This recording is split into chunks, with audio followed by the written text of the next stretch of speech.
നമസ്കാരം, പ്രവാസി മലയാളിയിലേക്ക് സ്വാഗതം. കോവിഡ് കാലത്ത് ഏറ്റവും അധികം പ്രയാസങ്ങൾ നേരിടേണ്ടി വന്നതും ദുരിതം അനുഭവിച്ചുകൊണ്ടിരിക്കുന്നതും പ്രവാസികൾ തന്നെയാണ്. മണലാരണ്യങ്ങളിൽ ഉച്ചവർക്ക് വേണ്ടി കഷ്ടപ്പെട്ട് കോവിഡ് കാലത്ത് തിരികെ എത്തിയാൽ ഈ ബന്ധുക്കൾ തന്നെ ആട്ടിപ്പായിച്ച പല സംഭവങ്ങളും നാം സമൂഹ മാധ്യമങ്ങളിലൂടെ കണ്ടതുമാണ്. എന്നാൽ സ്നേഹവും കരുതലും നൽകുന്ന വാർത്തകളും നാം കണ്ടതാണ്. ഇപ്പോഴത്തെ ക്വാറന്റീനിൽ കഴിയവേ തനിക്ക് ഭക്ഷണം എത്തിച്ചു കൊടുത്തിരുന്ന ഒരു പെൺകുട്ടിയെ കുറിച്ച് യുവാവ് എഴുതിയ കുറിപ്പാണ് കൃത്യമാക്കുന്നത്.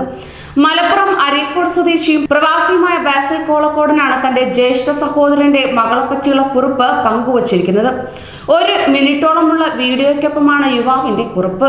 ഒരു കൈയിൽ മഴയെ തടഞ്ഞു നിർത്താനുള്ള കുടയും 2 കേസുകളായുള്ള ഭക്ഷണപ്പൊതിയും വെച്ച് അവൾ ആ വലിയ കയറ്റവും കയറി വരുമ്പോൾ സത്യം പറഞ്ഞ എന്റെ ഉള്ളിന്റെ ഉള്ളിൽ വല്ലാത്തൊരവസ്ഥ വരാറുണ്ട്. ആ ചെറിയ ശരീരത്തിലെ വലിയ മനസ്സിന് മുന്നിൽ വീണു പോവുക എന്നൊക്കെ പറയും പോലെ.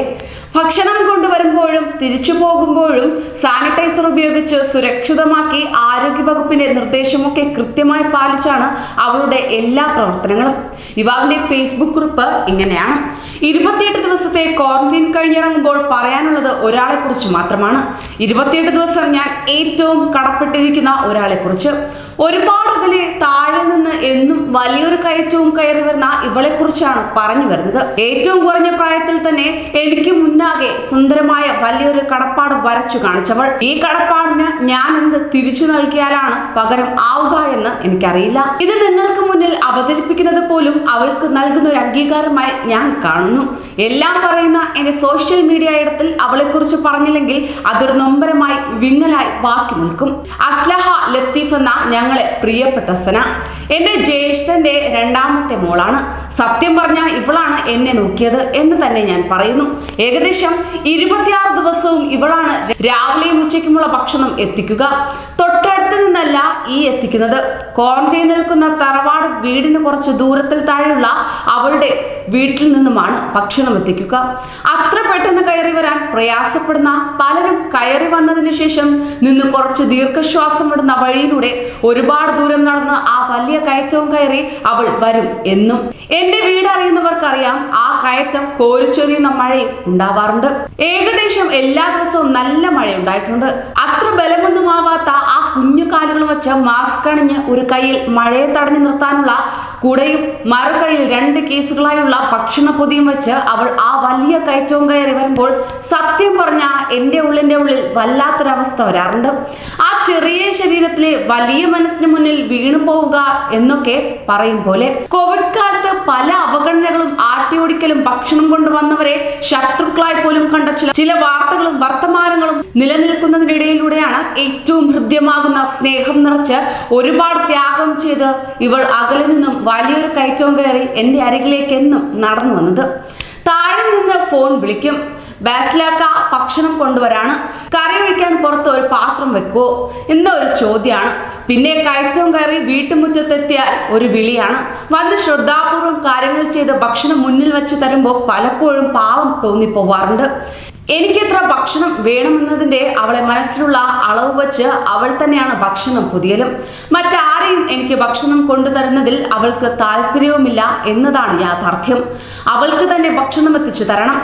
അതുകൊണ്ട് തന്നെ പലപ്പോഴും ഭക്ഷണം എത്തിക്കാൻ ആളില്ലാത്ത സന്ദർഭം കൂടിയുള്ളതിനാൽ അതിന്റെ ആ പ്രതിസന്ധി അവളുടെ ഏറ്റെടുക്കൽ കൊണ്ട് ഇല്ലാതായി. ഭക്ഷണം കൊണ്ടുവരുമ്പോഴും തിരിച്ചു പോകുമ്പോഴും സാനിറ്റൈസർ ഉപയോഗിച്ച് സുരക്ഷിതമാക്കി ആരോഗ്യവകുപ്പിന്റെ നിർദ്ദേശമൊക്കെ കൃത്യമായി പാലിച്ചാണ് അവളുടെ എല്ലാ പ്രവർത്തനങ്ങളും. നീ ഭക്ഷണം കഴിച്ചോ എന്ന് ചോദിച്ചപ്പോൾ നിങ്ങൾക്ക് തന്നിട്ടേ ഞാൻ കഴിക്കൂ എന്നാണ് മറുപടിയും പറയുന്നത്. എനിക്ക് ഭക്ഷണം നൽകി തിരിച്ചു പോന്നാലേ അവൾക്ക് സംതൃപ്തി ലഭിക്കുന്നുള്ളൂ.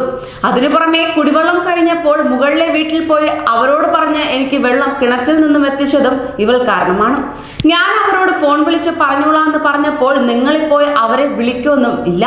ഞാൻ പോയി പറഞ്ഞോളാന്ന് പറഞ്ഞ് വീണ്ടും ഒരു കയറ്റം കൂടി കയറി അവരോട് പറഞ്ഞ് വെള്ളവും എത്തിച്ചു തന്നു. അവൾക്ക് അതിൽ നിന്നും മുക്കിത്തരാൻ പറ്റാത്തത് കൊണ്ട് മാത്രം ഇവളെ ജ്യേഷ്ഠത്തി അഫുവിനോട് ഫോണിൽ ഞാൻ പറയും: അല്ല അഫു ലഹ, നിനക്ക് മടിയായിട്ടല്ലേ ഈ പാവം ഈ കയറ്റം കയറി കൊണ്ടുവരണത് എന്ന്. അപ്പോ അഫുവിന്റെ മറുപടി: ഞാൻ കൊണ്ടുവരാൻ ഓള് സമ്മതിക്കൂല, ഓൾക്ക് തന്നെ കൊണ്ടുവരണമെന്നാണ്. ഇതൊക്കെ അവളുടെ മനസ്സിലെ എനിക്കുള്ള സ്ഥാനമാണ്. ഞങ്ങൾ തമ്മിലുള്ള വീട്ടിലെ ഓരോ മക്കൾക്കും ഞാൻ തമ്മിലുള്ള ആത്മബന്ധത്തിന്റെ അത്രയും തീവ്രമായ മുഖം. പടച്ചോൻ ഭൂമി സ്വർഗമാക്കാൻ തന്ന അനുഗ്രഹങ്ങൾ അവരാണ്. എന്റെ ഭൂമിയിലെ സ്വർഗം അവരൊക്കെയാണ്. ആ ഹൃദ്യമായ വാക്കുകൾക്ക് അതീതമായുള്ള അവരും ഞാനും തമ്മിലുള്ള പ്രണയത്തിൽ തന്നെ ഒരിത്തിരി പ്രണയം കൂടുതൽ ഇവൾക്കാണെന്ന് തോന്നാറുണ്ട്. അതിന്റെ കാഴ്ചയാണ് ക്വാറന്റൈനിൽ ഇരിക്കുന്ന എനിക്ക് ഭക്ഷണം നൽകാൻ ഞാൻ തന്നെ മതിയെന്ന് അവൾ കാണിച്ചു തന്നത്. പലപ്പോഴും എനിക്ക് ഭയമുണ്ടായിട്ടുണ്ട്. എനിക്ക് കോവിഡ് പ്രശ്നമുണ്ടെങ്കിൽ എന്നും ഭക്ഷണം എത്തിച്ചതിന്റെ പേരിൽ അവൾക്ക് ഒന്നും വരാതിരിക്കണേ എന്ന് പ്രാർത്ഥിച്ചു. പിന്നെ ഞാൻ മനസ്സിൽ ചിന്തിച്ചു, കുഞ്ഞു പ്രായത്തിൽ ഉള്ളാകെ സ്നേഹം നിറഞ്ഞ് ഒരു വലിയ ത്യാഗം ചെയ്ത ആ നിഷ്കളങ്ക മനസ്സിന് മുന്നിൽ എനിക്കിനി കോവിഡ് ഉണ്ടെങ്കിൽ കൂടി അവളെ ശരീരത്തിനരികിൽ നിന്നും ആ കോവിഡ് തോറ്റ് പിന്മാറിപ്പോകുമെന്ന്. അവൾക്ക് വേണ്ടി എഴുതിയപ്പോൾ മനസ്സിൽ വന്ന വേറെ ചില കാര്യങ്ങളുണ്ട്.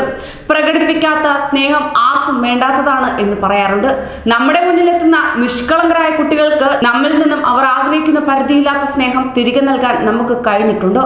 പലർക്കും കഴിയാറുണ്ടെങ്കിലും അതിന് തയ്യാറാവാത്ത ഒരുപാട് പേരുണ്ട്. കുട്ടികളെ അവഗണിക്കുന്നവർ, കുട്ടികളെ വല്ലാതെ പ്രയാസപ്പെടുത്തുന്നവർ എങ്ങനെയാണ് സ്വന്തം ഉദരത്തിൽ നിന്നും ഒരുപാട് സ്നേഹം കൊതിച്ചു വന്ന പിച്ചവച്ച് തുടങ്ങിയിട്ട് മാത്രമുള്ള ഇളം ശരീരങ്ങളിൽ ചൂടുള്ള ചട്ടുകങ്ങൾ കൊണ്ടും വടികൾ കൊണ്ടും തല്ലിച്ചതച്ച് പാടുണ്ടാക്കാൻ മാതാവിനും ജന്മം നൽകിയ പിതാവിനും കഴിയുന്നത്? എങ്ങനെയാണാവോ അവരെ തെരുവിൽ എവിടെയോ കിടത്തി തിരിച്ചു നടക്കാനും അവരുടെ കുഞ്ഞുശ്വാസം ഇല്ലാതാക്കാനുമൊക്കെ ജന്മം നൽകിയവർക്ക് പറ്റുന്നത്? ഇവളെക്കുറിച്ച് നിങ്ങളോടൊക്കെ ഒന്ന് പറഞ്ഞില്ലെങ്കിൽ അത് അവളോട് ചെയ്യുന്ന അനീതിയായി പോലും ഞാൻ കാണുന്നു. അത്രയും ചെയ്തിട്ട് അവൾക്ക് ചെയ്യാൻ പറ്റാത്തതിനേക്കാൾ അതിന് മാത്രം എടുത്ത വീഡിയോ ആണിത്. പ്രിയപ്പെട്ട സനക്കുട്ടിയെ നിങ്ങൾക്ക് മുന്നിൽ സ്നേഹപൂർവ്വം എഴുതി നൽകുന്നു എന്നാണ് പ്രവാസി തന്റെ ഫേസ്ബുക്കിൽ കുറിച്ചത്. കൂടുതൽ പ്രവാസി വാർത്തകൾക്കായി ഈ ചാനൽ സബ്സ്ക്രൈബ് ചെയ്യൂ.